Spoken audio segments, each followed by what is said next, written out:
Assalamualaikum warahmatullahi wabarakatuh. Selamat pagi, selamat siang, selamat sore, selamat malam.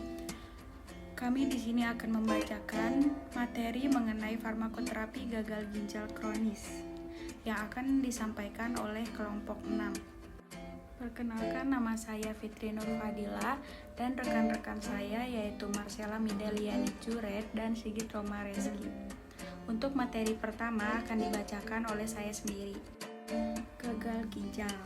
Ginjal merupakan organ penting dalam tubuh manusia, tetapi pengetahuan masyarakat tentang ginjal masih jauh dari memadai.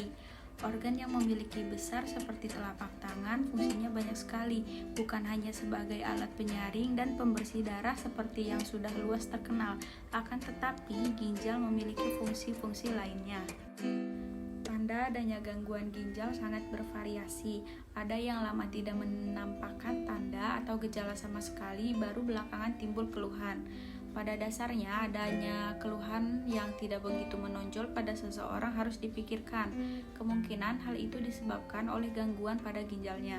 Pemeriksaan laboratorium penyaringan untuk melihat baik tidaknya fungsi ginjal sangat sederhana dan mudah dilakukan di berbagai laboratorium, yaitu mengukur kadar urea dan kreatinin plasma darah, endapan air seni.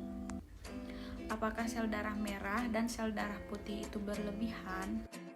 Ada dua pendapat menurut para ahli mengenai gagal ginjal kronis. Yang pertama, yaitu gagal ginjal kronis merupakan perkembangan gagal ginjal yang progresif dan lambat, biasanya berlangsung beberapa tahun. Lalu yang kedua, menurut Brunner dan Suddart, yaitu gagal ginjal kronis dan penyakit renal tahap akhir merupakan gangguan fungsi renal yang progresif dan irreversibel, di mana kemampuan tubuh gagal untuk mempertahankan metabolisme dan keseimbangan cairan dan elektrolit, menyebabkan uremia, retensi urea, dan sampah nitrogen lainnya dalam darah. Baik, selanjutnya akan dibacakan oleh saya. Gagal ginjal kronis biasanya akibat akhir dari kehilangan fungsi ginjal lanjut secara bertahap. Kegagalan ginjal kronis terjadi bila ginjal sudah tidak mampu mempertahankan lingkungan internal yang konsisten dengan kehidupan dan pemulihan fungsi tidak dimulai. Pada kebanyakan individu, transisi dari sehat ke status kronis atau penyakit yang menetap sangatlah lamban dan menunggu beberapa tahun. Umumnya gagal ginjal kronis disebabkan penyakit ginjal intrinsik, difus, dan menahun. Tetapi hampir semua nefropati bilateral dan progresif akan berakhir dengan gagal ginjal kronis. Umumnya penyakit di luar ginjal, misal nefropati obstruktif, dapat menyebabkan kelainan ginjal intrinsik dan berakhir dengan gagal ginjal kronis. Pada orang dewasa, gagal ginjal kronis yang berhubungan dengan infeksi saluran kemih dan ginjal atau pyelonefritis tipe uncomplicated jarang dijumpai, kecuali tuberkulosis, abses multiple, nekrosis papilla renalis yang tidak mendapatkan pengobatan adekuat. Tetapi nutrisi pada penderita gagal ginjal dapat digunakan sebagai terapi pendamping atau komplementer utama dengan tujuan mengatasi racun tubuh, mencegah terjadinya infeksi dan peradangan, dan memperbaiki jaringan ginjal yang rusak.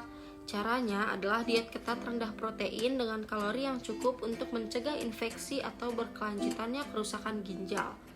Kalori yang cukup agar tercapai asupan energi yang cukup untuk mendukung kegiatan sehari-hari dan berat badan normal tetap terjaga. Faktor penting dalam mencapai kepatuhan pasien yaitu melalui dukungan sosial dalam bentuk dukungan emosional dari anggota keluarga yang lain, teman, dan uang. Pengaturan diet pada penyakit gagal ginjal yang menjalani hemodialisis sedemikian kompleks, pengaturan diet tersebut sangat sukar untuk dipatuhi oleh pasien, sehingga memberikan dampak terhadap status gizi dan kualitas hidup penderita.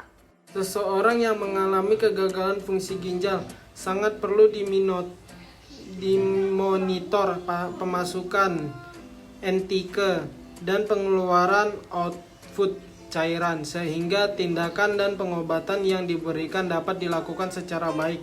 Dalam beberapa kasus serius, pasien akan disarankan atau diberikan tindakan pencucian darah. Kemungkinan lainnya adalah dengan tindakan pencangkokan ginjal atau transplantasi ginjal. Penanganan serta pengobatan gagal ginjal tergantung dari penyebab terjadinya kegagalan fungsi ginjal itu sendiri. Pada intinya, tujuan pengobatan adalah untuk mengendalikan gejala, meminimalkan komplikasi, dan memperlambat perkembangan penyakit. Sebagai contoh, pasien mungkin perlu melakukan diet penurunan intake sodium, kalium, protein, dan cairan. Bila ketahui penyebab adalah dampak penyakit lain, maka dokter akan memberikan obat-obatan atau terapi, misalnya pemberian obat untuk pengobatan hipertensi, anemia, atau mungkin kolesterol yang tinggi. Cukup sekian yang bisa kami sampaikan, kurang lebihnya mohon maaf. Assalamualaikum warahmatullahi wabarakatuh.